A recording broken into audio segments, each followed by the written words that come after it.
John runs through New York as time runs out on his grace period. He turns into an alley and sees the TikTok Man, one of the Bowery King's spies. He gets into a taxi, but the roads are gridlocked. With only 20 minutes until he is officially excommunicado, he decides to get out and run again, but not before he gives the driver a gold coin to get his dog safely to the Continental. He arrives at the library and asks for a book, in which he reveals a hidden compartment containing some coins, a cross, a marker, and a picture of him and his wife, which he kisses.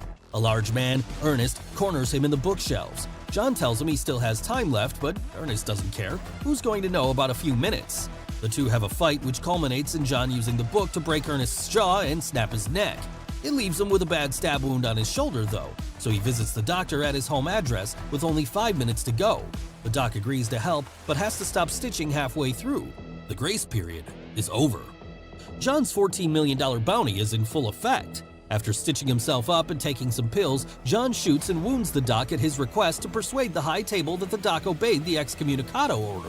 John leaves and is immediately set upon by a wave of assassins. They corner him in an antique arms shop, so John uses the old weaponry to kill them in a vicious series of fights involving all kinds of antique knives. John emerges into the street and is set upon by more assassins. They follow him into horse stables, where John uses the horses and their powerful kicks to kill several foes. He leaves the stables on horseback, but is followed by 2 men on motorcycles. John kills them both from horseback. John's bounty is raised to $15 million. John arrives at a theater, where he is told to empty his pockets and remove his belt. He meets with the director and asks for her help by presenting the cross he picked up from the library. They discuss John's history. This is where he was raised. She takes him to the back of the theater, past training ballet dancers and jiu-jitsu wrestlers, and asks him what he wants. He wants passage to Casablanca. She agrees, breaking all ties with him and branding him with the cross in the process. A mysterious woman enters the Continental. She slides a coin over to Sharon, who informs Winston, the manager, that an adjudicator is here to see him. After asking to see Santino's body, the adjudicator informs Winston that he must step down from his position due to the fact that he allowed John to live after spilling blood on Continental grounds. The Bowery King is visited by the adjudicator. He tells her that he is honoring the excommunicado. However, she informs him that no one is free from the High Table's rules and that he must leave town because he gave John a gun, knowing what it would be used for. He laughs in her face, claiming that he cannot step down from the throne because he is the throne. John arrives in Casablanca. Almost immediately, he is set upon by 3 knife-wielding foes. One is killed in battle, but the fight is cut short by a man who informs them both that the manager has granted John amnesty. The assassin isn't happy and attempts to attack John, but the man shoots him. He and John go to Morocco's Continental Hotel, where John is taken to see the manager. He sees photos of a woman and her daughter before 2 growling dogs come and stand guard beside him. The manager, Sophia, steps out of the shadows and shoots him in the chest. He falls to the ground, but his suit is bulletproof. She tells him she ought to kill him, but he presents a marker that she made with John some years before, as a result of John having rescued her daughter. She asks him not to present the marker, but John insists that she must take him to see her old boss. Reluctantly, she agrees. The adjudicator goes to a small sushi shop. The chef is Zero, who recognizes her coin and tells her that he didn't expect her so soon.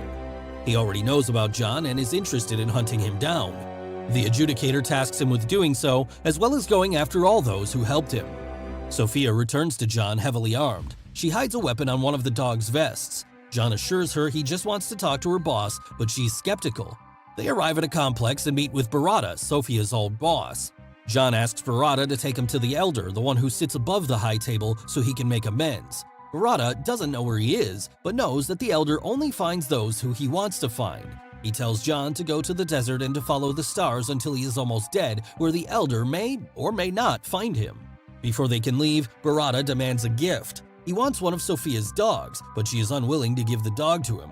He shoots it instead. Unknown to Barada, it is wearing a bulletproof vest. John warns her against seeking revenge, but Sophia shoots Barada and a fight with his staff ensues. The dog attacks Barada's groin. One of the guards are dead. Sophia shoots Barada in the leg and the two make their escape, but more guards are on the way. They shoot their way out of the complex, with her dogs following her commands, and then make their way to the desert. In the theater, the director watches a ballet performance by her students. Meanwhile, her guards are being cut down by brutal but efficient ninjas. 3 men walk on stage and interrupt the performance. The adjudicator and Zero approach from behind. She tells the director that her agreement with the high table doesn't allow her to help John. She agrees to show her fealty. The adjudicator requires her penalty to be paid in blood. Zero runs his sword through both her hands but leaves her alive. John and Sophia drive to the desert. John pricks his finger and signs the marker with his blood. Sophia's debt is fulfilled. Sophia gives most of the water to her dogs. She swills the rest in her mouth before spitting a mouthful back into the bottle. She tells John that he is going to die either here or later down the line.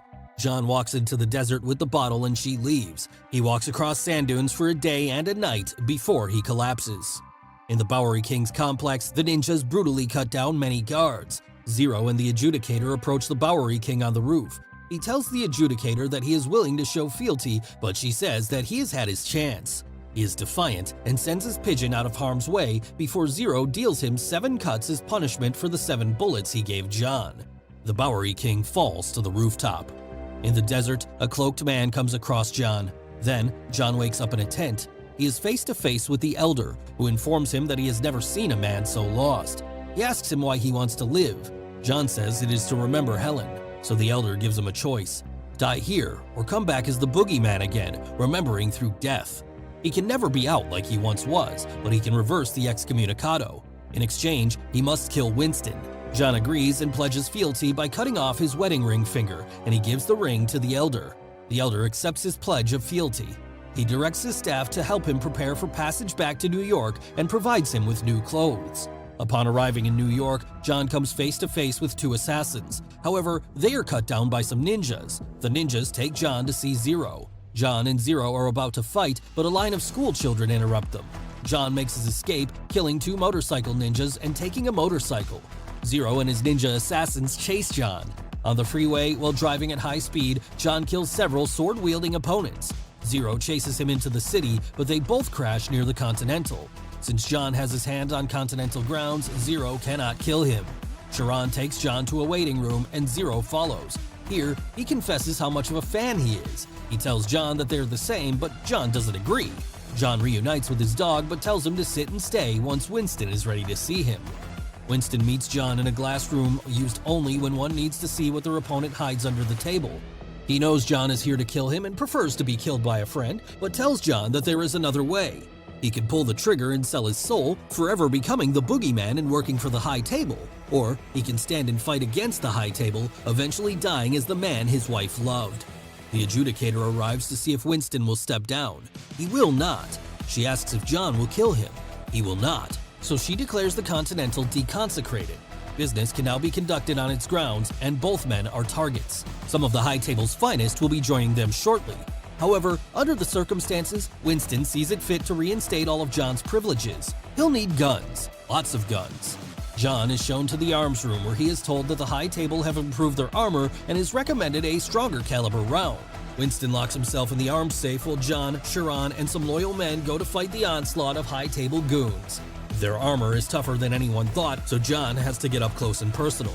The adjudicator phones Winston, asking how long he thinks he can keep the defense up. He puts the phone down before she finishes speaking. Only John and Sharon survive the High Table's first wave. They regroup in the arms safe, where Sharon introduces him to an armor-piercing shotgun. The second wave arrives, and John makes quick work of them, the shotgun able to blow their heads clean off. The adjudicator phones Winston again and asks if a parlay might be beneficial. He agrees. John makes his way to the glass room from before, where he is attacked by 2 ninjas and thrown through several glass displays. Eventually, he manages to kill both using their own sword. He makes his way upstairs, as Zero taunts him through the glass, but is attacked by 2 of Zero's best men. The shinobi get the upper hand and have the opportunity to kill John, but refrain from doing so to talk about the honor of fighting him. The fight resumes and they knock John down again. As he struggles to get back up, they discuss him being out of shape because of his recent retirement. John takes off his belt and prepares it as a weapon. After a protracted third round, where a tired John resorts to groin kicks and ear slaps, John is able to perform a slam on an opponent that shatters the glass ground and sends them all crashing to the lower floor. The shinobi can't get up, but John can. He leaves to go and find Zero, who is on the upper floor. Zero and John have a long sword fight. Eventually, John gets the upper hand by using Zero's own disappearing trick against him. Even though he's badly bleeding, Zero keeps fighting until John shoves a sword straight through his chest. Worn out, both men sit together.